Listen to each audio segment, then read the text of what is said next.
Գնեք Սանկերամիկա կամ Լոգասենյակի կահույք և ստացեք նույն գումարի չափով ծորակն ընդամենը 1 դրամով։ Մանրամասները idealsystem.am։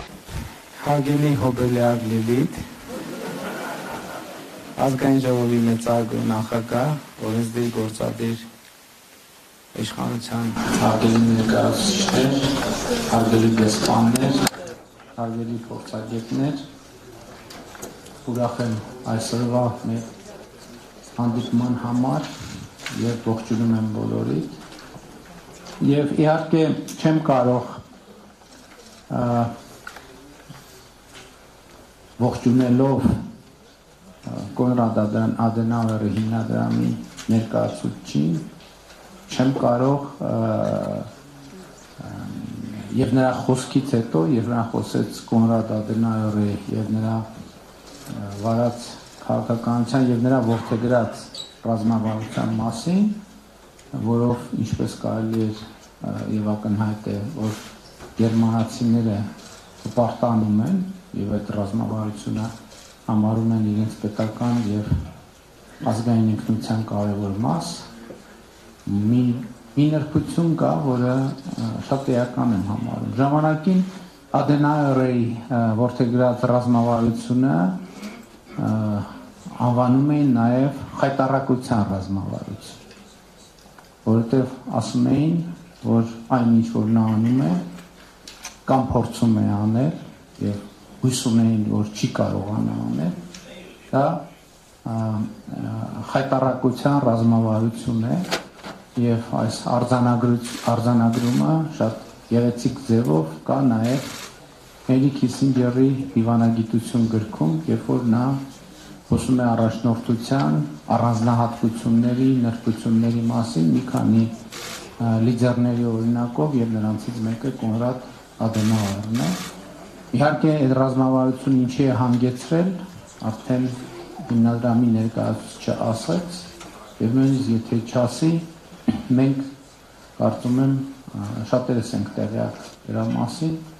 ովքեր լսել են, գիտեն, եղել են Գերմանիայում, կարդացել են Գերմանիայում եւ նրա անցած ճանապարհի մասին։ Իսկ անդրադառնալով այսօրվա մեր հանդիպմանը, ուրախ եմ արձանագրել, որ Խաղաղության խաչմերուկ նախագիծը մտել է իրագործման փուլ։ Եվ իհարկե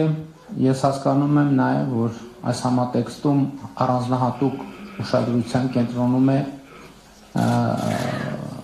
Թրամփի ուղի հանուն միջազգային խաղաղության եւ բարգավաճման նախագիծը, եւ ես այդ նախագիծը իհարկե կներկայացնեմ, իմ հիմնական կենտրոնացումը կլինի նախագծի եւ նրա իրականացման ընթացքի եւ առանձնահատկությունների վրա, բայց ավելի լայն համատեքստը նույնպես կարեւոր է, որտեղ խաղաղության խաչմերուկ նախագծի իրագործման առումով չափազանց կարևոր է այն, որ մենք ըստ էության արդեն մի փուլ ենք մտել, որտեղ հյուսիս-հարավ նախագիծը ստանում է միսուարիոն։ Գիտեք, որ այս տարի արդեն մենք կբացենք Գյումրիից, այստեղ նույնիսկ Գյումրիից Երևան հատվածը հյուսիս-հարավ ճանապարհին, որը հիմա գործնականում արդեն պատրաստ է, ուղղակի կահավորման աշխատանքներ պետք է արվեն, եւ նաեւ Ագարակ Քաջարան հատվածն է կառուցվում շատ մեծ տեմպերով, ներկայումս շատ ակտիվ քննարկումներ են ընթանում Սիսիան Քաջարան հատվածի կառուցման ուղղությամբ եւ նաեւ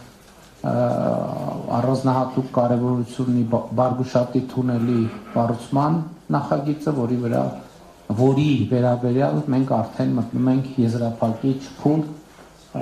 Այս համատեքստում չափազանց կարևոր եմ համարում, որ ի վերջո տեղի ունեցել մեկ այլ պատմական իրադարձություն Հայաստանի անկախությունից ի վեր, ըստ էության առաջին անգամ Ադրբեջանի երկաթուղով բեռներ են մտել Հայաստանի Հանրապետություն, Ռուսաստանից եւ Ղազախստանից, իհարկե առայժմ Վրաստան, Հայաստան, Ադրբեջան, Վրաստան, Հայաստան երկուղով Ինչպես կարող եք տեսնել, խորհրդային ժամանակներում մենք Ադրբեջանի հետ ուղիղ երկաթուղային կապ ունեցել ենք Տավուշի մարզով եւ Սյունիքի մարզով, եւ նաեւ ուզում եմ մեր ուշադրությունը հրավիրել այն փաստի վրա, որ Հայաստանի Հանրապետությունը պատրաստակամություն է հայտնել հենց այսօր ապահովել բեռնատար մեքենաների տարանցումը Թուրքիայից ներողություն Մարգարայով Կորնիձորով Ադրբեջան եւ հակառակ ուղղությամբ, ինչու ենք մենք հիմա այս առաջարկում, որովհետեւ այսօր այս ենթակառուցվածքը պատրաստ է։